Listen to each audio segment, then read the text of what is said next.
No problem, sir.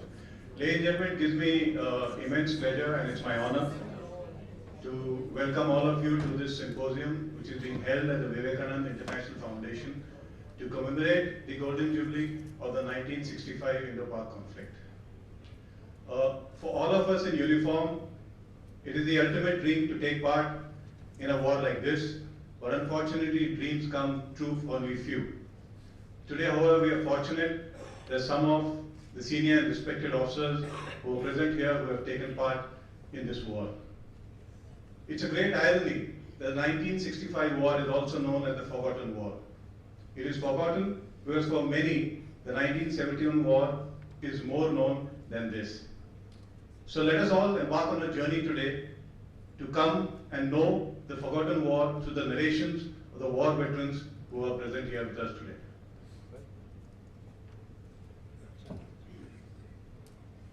The sequence of the narration would be as shown on the screen in front.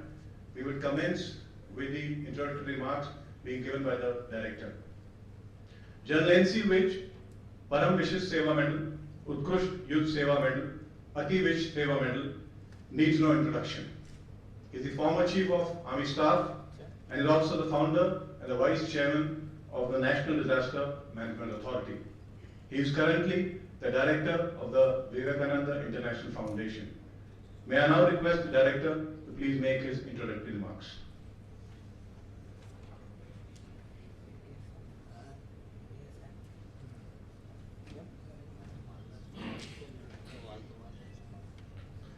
Good evening, everybody, once again. Well, Colonel Sisika has already given you the backdrop and also the program as is going to be run. So hopefully we'll stick to the time allotted to us. Well, he's already said that 65 war is the forgotten war, but here, this time all the media and others have started various programs to make sure that this is a war which is again remembered and remembered well. It is also a fact that 65 has been a poor cousin of the 1971 war because that was far more decisive and for that reason well remembered, and after that the Kargil also happened and that became another milestone and a place of achievement for India. So 65 somehow we never thought of, and the Pakistani took full advantage and they've gone international telling everybody that we have beaten the Indians. So it is in that regard that we thought that we must also commemorate the Golden Jubilee of the 1965 war and recollect the major events as they took place. Now to understand that well as to how it should be done, we'll take the historical, political, strategic and well, to some extent the technical overview of this war also. And it is also, we must remember, when you are looking at these things, that historically India has been invaded since the second millennium. And we have faced defeat war after war. And it is for this reason that Field Marshal Montgomery in his book which he wrote, History of Warfare, he has said that Indians know how to die for the country, but they don't know how to win for the country. And that is the fact of life. Till the 47, this is what happened to us. And go start from Mohammed Ghazni, go right up to Robert Clive. That is our story. Now, going back to the history of the 65 war and what was the prelude and what came about before that, one has to look at the partition when in a Muslim-dominated state, they agreed to accede to India because of the Hindu Maharaja. And ever since then, Pakistan has been the casus belli of the dispute between India and Pakistan, and for them, it is the unfinished agenda of the partition. And many on the Indian side, when you get to the rhetorics, you say, oh, our unfinished agenda is to get Pakistan back. And that is what is the biggest problem for them. But the fact is also that in Pakistan, they think that the words Pakistan, the P, A, K, and this they stand for Pakistan, Punjab and Sindh and also Kashmir and Northwest Frontier Province. So that's what is their thought process, that Kashmir is an inseparable part of their country. Now, in 1965, Field Marshal Ayub Khan was the dictator of Pakistan and he was the ruler.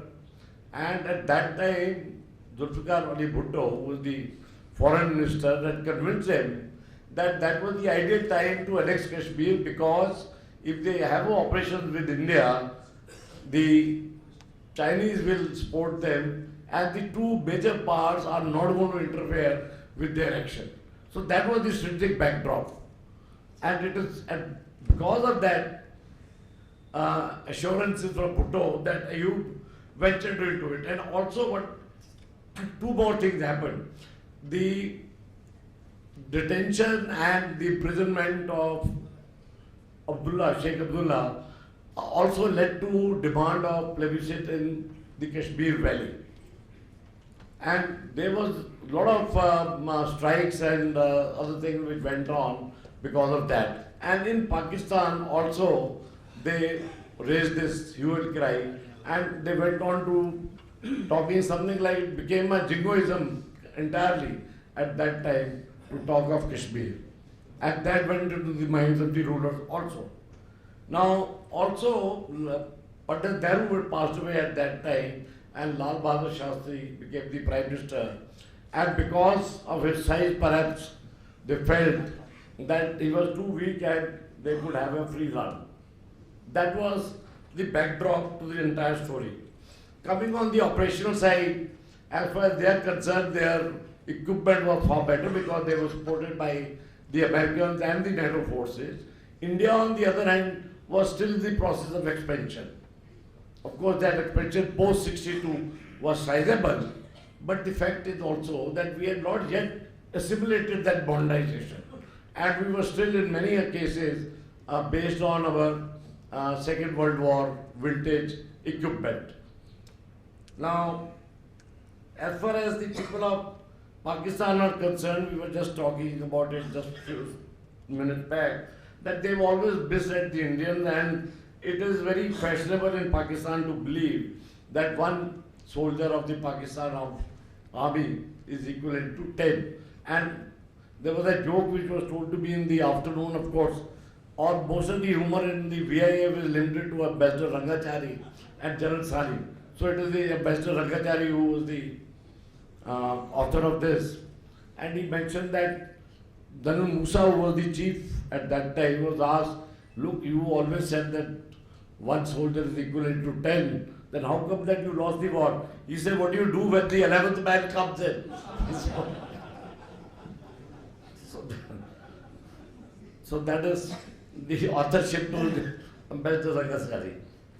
So in any case, this happened with them in 47, it happened with them in 65 as the things were unfolded and we talked, and in 71, and then of course in Kargil also. So as far as the operations are concerned, the precursor to the operations was their start of their operations in the Run of Kutch. And in Run of Kutch in 65, it started in the month of March, and both the sides decided not to use the Air Force. And it is commonly believed that both the chiefs, that time Air Chiefs, Air Chief Marshal Tyagi is here and Subramanian is here, they can confirm or otherwise, that both the chiefs they were batchmates and they decided, let's not get involved in this, is a small issue. But whatever it was, the Air Force was not used, and in the month of June, the Britishers, and there were negotiations between both sides.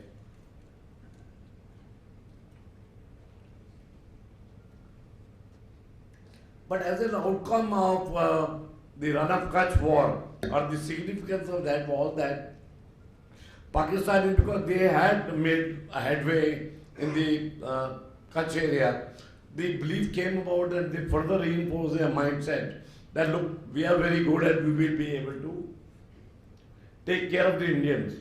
And so they convinced the government also. Okay. And because of these circumstances was born Operation Gibraltar, and Field Marshal Ayub sanctioned it and approved it, and they talked of the Chenab plan at that time. And what was Chenab plan was that they will make a inroad in Akhnur-Cham area and annex the Muslim majority part of the state of Jammu and Kashmir, lower down, this side of Pir Punjab. That was the entire plan. Their aim was basically limited to that. So Pakistani's attacks began in the area of Akhnur, Cham, and General Yahya Khan, who later on became the president of Pakistan, was the div commander at that time of the time. They did a good job. As a matter of fact, they were supported with good armor, and they made a reasonable headway in the Cham Jodi area. It is because of that Lal Bahadur Shastri decided, and that is what most unexpected that happened, and he approved the plan of opening the other front. And then began the operations of 11th Corps and 1 Corps. First the 11th Corps went in the 15 area, crossed the Chogir Canal and reached right up to Lahore parametric area, the Bata Company, up to the Bata Company they reached. And then 4-day also, of which General Sani will give you a very comical account later. They crossed the Rohi Nala, and in the Khinkan sector they started the operation. 1 Corps also commenced their operations across the Samba Sialkot sector, and the Battle of Philora became very famous, and really it was hugely famous, and many of people got lots of decorations with that. That took place. General Kripal Kohli from my regiment, or rather I am from his regiment. He was our instructor in the IMA. His president took part in that, so he will give an account of that. So Pakistani Air Force, which had the Sabre jets, and which were supposed to be the best aircraft at that time going around the subcontinent, they came in a big way, and as a result, our troops from the Lahore sector fell back to the Chogir Canal area. And our Air Force also did a commendable job, of which my coursemate, Group Captain Parukar, will speak about. And Pakistanis also got worried on that, and as a result, they withdrew from the crude Cham area to take care of their operations in the Punjab sector and provide more reserve of troops in that sector. So it is both sides getting worried of each other and falling back. In the meanwhile, we had also captured the Hajipir Pass. Unfortunately, no, we haven't been able to find anybody living who was involved in that particular operation, at least in Delhi area. But while all this was going on, and both sides the troops had fallen back, up to some extent in the routes of they stayed on, the Pakistanis opened their counter-offensive, and that was in the area of Khenkan, and Field Marshal Ayub posted on the national lookup that his tanks will soon be rolling into the plains of Panipat and onward their journey to Delhi. And there, at that stage, there are lots of stories about how in the army there was a thought process that they should fall back to Bias. I am not sure of that because there is nothing much recorded on that. It was just a talk, maybe to build up personalities, or maybe it was there or not, but it is not a recorded history as well. The 65 war goes, at least not in the documents, because when I was the chair there, the DGMO, I tried to find those things, but I couldn't find. Anyway, everybody is aware of the Battle of Asaruttar and how Indians responded. And the Pakistanis lost over 100 tanks in that particular area. In the 4-day battle also, they suffered a lot of tank casualties. There is a Tashkent everybody is aware about. When Tashkent took place and Prime Minister Shastri died, the ladies will pardon me for using a word which is not normally should not be used in their presence. I believe one of the Bhutto's assistant's aides went to him and said that that bastard has died. So he asked which bastard, Ayub or Shastri? That was also another very famous story those days. Maybe with time people have forgotten. So that's how the very briefly later on General Nata Hassan will give you a comparative account of the forces on both sides and tell you how it unfolded. But a thumbnail sketch of the 65 operation is like this. And then we'll also have Air Marshal Subramaniam who will talk about the air account and naval account about by Senator Anup Singh. I'm sure he'll build a good story on the JV. I tried to get something out of it, I couldn't. But I'm sure he will give a very good account of that. Now, what happened to this 65 war? How do we look back at it? Obviously, we won the 65 war, if you ask me, or ask any analytical person, because number one, we thwarted the Pakistani attack for the annexation of Jammu, the area of Akrul and Cham. Number one, we destroyed over 100 tanks. And 100 tanks mean almost an armored wave of theirs was written off. Over 2.5, 3 regiments were gone. And ultimately, if you look at it, we captured far more territory than them, if you count in terms of territory. And it is also a fact that Shastri was a soft-spoken person, carried a long stick, and it was Indians did the most unexpected as far as the Pakistanis were concerned, and they really had a setback on this. Finally, I will give you a quote of Air Marshal Malik Noor Khan, Pakistani Air Chief, who in 65 said, he was the Air Chief in that time when he said this, he said the performance of the Pakistan Army did not match that of the Pakistan Air Force, mainly because the leadership in the army was not as professional. They had planned Operation Gibraltar for self-glory rather than in national interest. It was a wrong war and they misled the nation with a big lie that India rather than Pakistan had provoked the war and that we were the victims of Indian aggression. This is what the Pakistanis said. The army came to believe its own fiction and therefore has continued to fight unwarranted wars. The 1971 war and Kargil fiasco in 1999 are the examples of that. In each of the subsequent wars, we have committed the same mistakes that we committed in 65. So this is a Pakistani air chief who said this. So I think that should give you very clearly and an account of the 1965 war and as to how Indians won it, and yet we have disregarded this war. So it is in that effort that today we will hear some very experienced people. Somebody may ask me, where were you in 65? Well, we were at the East Pakistan border, and I think it is better to go to the war as I experienced in 71, that you got down to doing your work. Every evening we loaded in your vehicle. Okay, today we will cross, and you didn't know what is happening. In the morning you return with a long face, and then next evening again to be told the same story. So that's what it is. So on to Colonel Silsikar. Thank you.